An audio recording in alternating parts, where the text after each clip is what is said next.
Thank you very much. Freak smiles for Huni and Wild Turtle as they walk away from the third place match with the victory and the 3-0 sweep over Team Liquid. So, of course, that's going to feel good for them bouncing back from their loss against TSM. And I want to talk about how they got there, and I want to talk about what Freak was discussing with them was the adaptations that they had to make in just a week. I mean, Wild Turtle hitting on there. Hey, it's nice to have a tank that can engage for me in frontline. Hearing that is kind of mind-blowing. They're just like, oh, yeah, we decided to practice tank tops in a week, whipped them out against Liquid, and then 3-0. Yeah. Like, they were not perfect on tanks. Huni was not as good of a tank player as some of the other tank players top lane, but the team is good enough that when they were on that style, they could still do it better, which kind of makes you wonder what could have been if they were practicing that for a month. And Huni also voicing, you know, the sentiment that a lot of players have, you know, it's much more fun to build full damage. I still think a damage dealer can do it. I was like, yeah, Huni, tell him a damage dealer can do it. Like, and just kidding. He just backed off. I would love to see the meta develop it, or I would love to find someone poke a hole in it. I mean, there was the attempt to poke a hole in it, and we did see the Lucian have success up to a certain point in the game, and who knows, maybe he'll continue to look for those opportunities since they're going to have some time now leading into the summer split to mess around with different team comps and the styles that they want to play. But again, breaking down this series as a whole, you know, Immortals, as you mentioned, John, I think that the biggest key here for Immortals was them getting back to the point or the place where we realized that as a team, these guys just work together. Yeah, and I really liked how Huni was okay with giving up the spotlight. This is a guy, he's had the spotlight for almost 2 years. Pretty much all of his League of Legends career. He's been this carry top laner, he smashes, he gets all the kills, but he's okay with playing the front line for Wild Turtle and for Pobelter. Both of those guys step up for Immortals, and their back line really does work. That was the huge thing. Like, Pobelter probably felt very slighted in the awards voting. Everyone else on the team got first team for North America. And then it's just Jensen in the mid lane. Right. But Pobelter stepped up in a huge way. And that's what needs to happen if your top laner is not on a primary damage threat. It's your backline damage, which is going to be your mid laner and AD carry. And I thought Pobelter was exemplary in all 3 games. And Turtle as well. Yeah, accolades for Immortals, but I do want to touch on Team Liquid really quick as, again, you know, this was a young team. We've talked about the 3 rookies, and Jat, you mentioned the fact that this is the first instance in which these guys are playing in an arena this size in front of this many people. And for them, although they did get 3-0'd, this was a crucial part of their journey and their learning process to moving into the summer split and maybe making a run at Worlds. I think it's growth opportunity is what they need to do, because there were so many unforced errors, right? The level 1 teleport by Lorlo in game 3 on a turret with 3 people, like, that is not a mechanical misplay. You're not just like, oh, wrong turret. Yeah. Like, game 3 was really funny because going into it, I was like, okay, what they need to do is reduce their unforced arrows, but what they did is allow Immortals to make more unforced arrows for themselves, creating these magical journeys, and then everyone can follow going into them. So it was just everybody kind of chaos there. In the, game 3 definitely very chaotic, but exciting nonetheless. Well, all in all, players on both sides stepped up in this third place match, but only one can be named player of the series, and today it's Pobelter. So Jack, you'll be happy that he's getting a little bit of recognition here. Pobelter started the series off strong, bringing out an Azir pick in game 1. His rise was instrumental in terms of getting Immortals to that win here today. And then, of course, the Cassiopeia. So 3 unique champions. I think so much of this was his champion flexibility and also his ability to play well with that champion in game. The ban strategy for Immortals, banning basically 2 junglers every single game and being able to deny Team Liquid Azir and then force them to ban Azir when they were red side. It's so much value he provided just from picks and bans, not even talking about once he was in the game. Right, too, the way that freed up Reignover, since we talked about the jungle meta and the fact that Reignover isn't quite comfortable playing the Kindred. We've seen him play Nidalee before, and he did jump onto the Graves today at least a bit, but still allowing him to play Elise, who most would say, well, she's not in the meta. You're going to play so many other champions before that. I don't know. But Pobelter frees that up because of, as you mentioned, Jack, what he does in Champion Select with those unique picks. Say Elise is almost always good.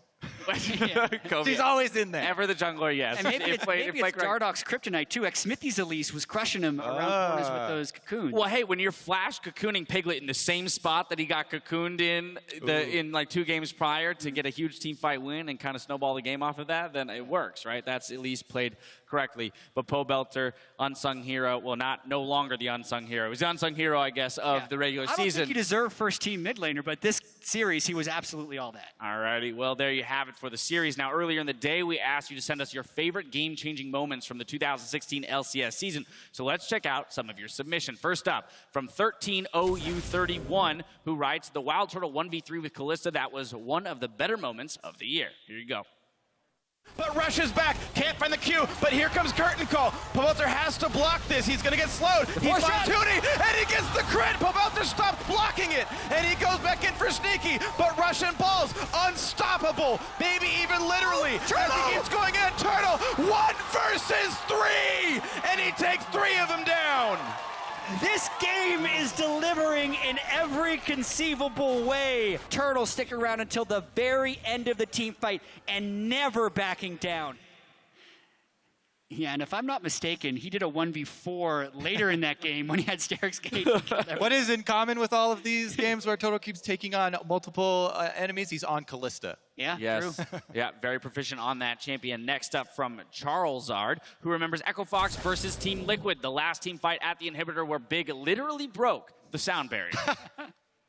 In the front, will it go on him? The flash combo comes in, and Dardock, he gets Froggen, and Froggen's gone. They catch back into nice fucking life. Nice. What's happening? Save the Lucian, save the Lucian. Save the Lucian. Get Alistair, get Alistair. Lucian's Lucian. Alistair, Alistair, get Puppy. Holy shit, kill him. Nice, mid. Run down mid.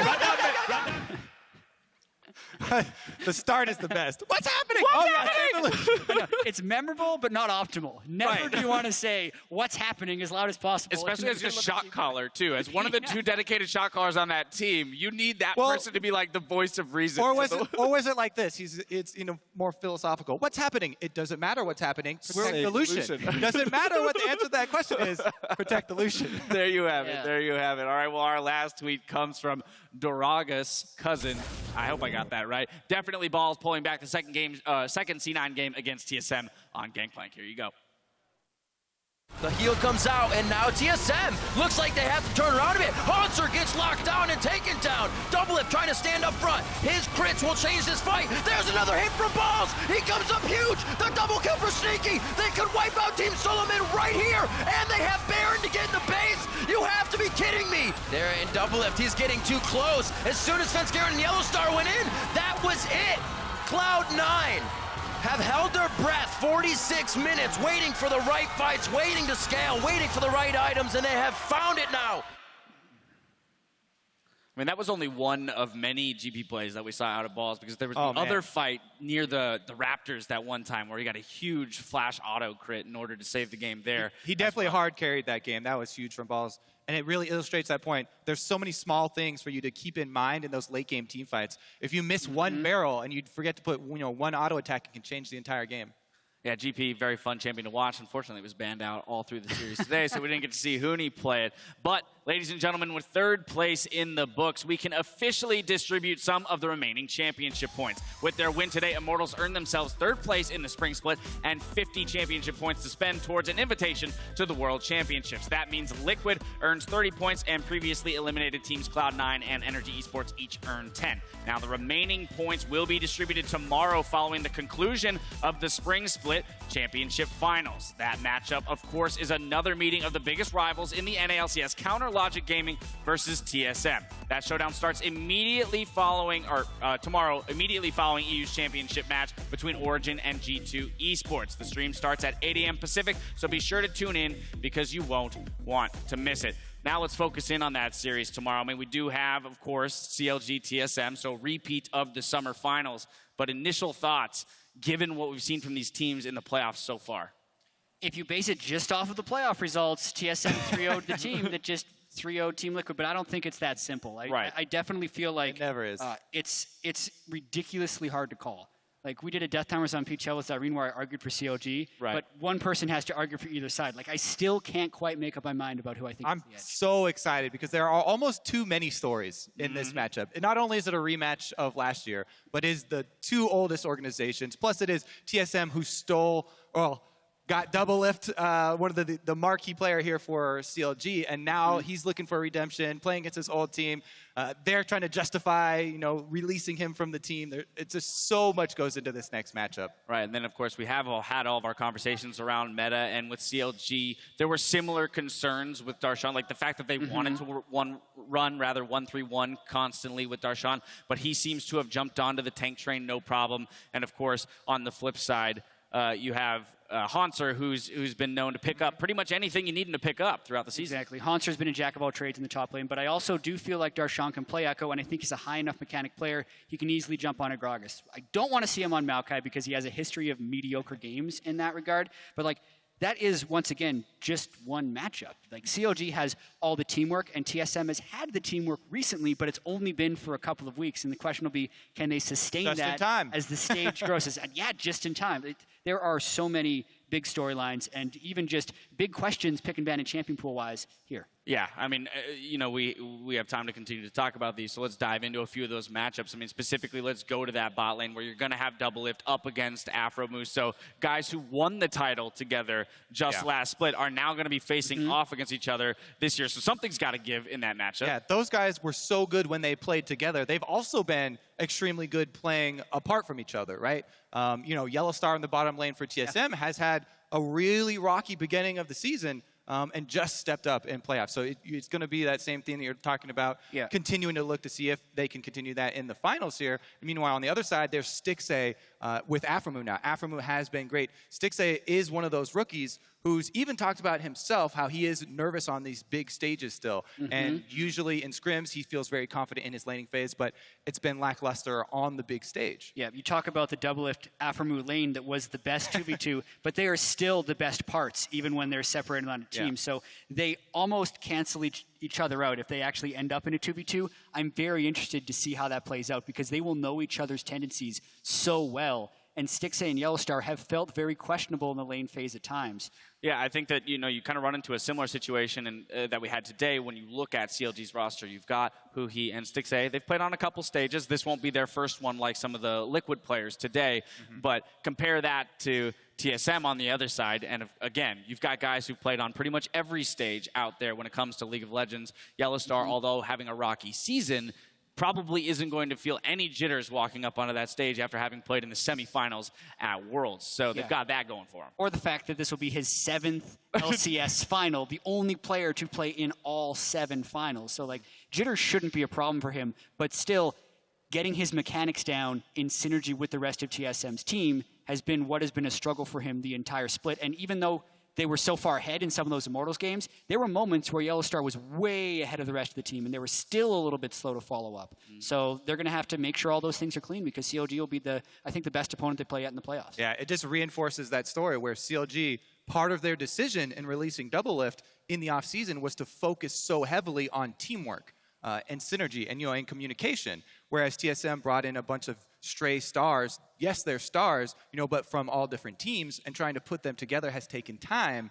Now we get to see those two clashing strategies meet up, and it's just added on to that they actually took one of the players from CLG. We've talked about a few of the matchups. I want to hit on one more, and for me, what is going to be the most exciting matchup, the one I'm looking forward to the most, is going to be the jungle matchup, which I think maybe a lot of people might overlook, right? Yep. And when we talk about the top of the table, the top of the class for the jungle throughout the regular season, we were looking at Reignover and Dardoch, and then it was Xmithie and Rush, and then Svenskeren way down at the bottom during the regular season. Now through the playoffs, Xmithie stepping up, Svenskeren, huge for TSM, very much improved. So the way that these two guys match up going through the finals, I think is going to be pretty telling of how this best of 5 is going to turn out. Yeah, Svenskeren was a monster. I mean, he won MVP for their semifinal series, shutting down Reignover.